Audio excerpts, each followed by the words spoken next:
বাংটির জন্য খাবারটা রেডি হয়ে গেছে। আরে বাংটিও দেখি এইদিকে আসতেছে। হ্যাঁ বাংটি বাবু, এই যে তোমাকে এখন খাবার খাওয়াবো, খাবারটা রেডি করে নেই। আরে কি ব্যাপার, এই ছেলে আবার খাবারের কথা শুনে চলে যাচ্ছে। এই ছেলেটাকে নিয়ে আর পারি না, কোথায় গেল দেখি তো।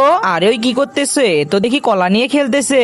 বুঝেছি, মনে হচ্ছে বাংটি কলা খেতে চাচ্ছে। এখন এই কলাগুলো দিয়ে আমাকে রেসিপি বানাতে হবে। এই তো কেটে নিয়েছি, এখন ভিতরের অংশটা বের করে আমি খেয়ে নেই। এই তো খেয়ে নিয়েছি, এরপর আমি এটাও খেয়ে নিবো। হা অনেক মজা।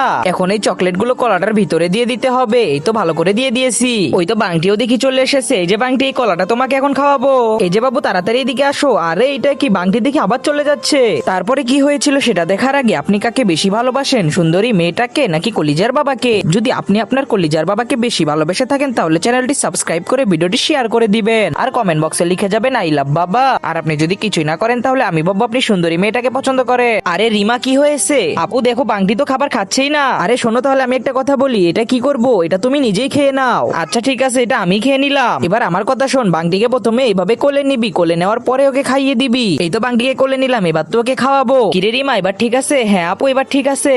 এই তো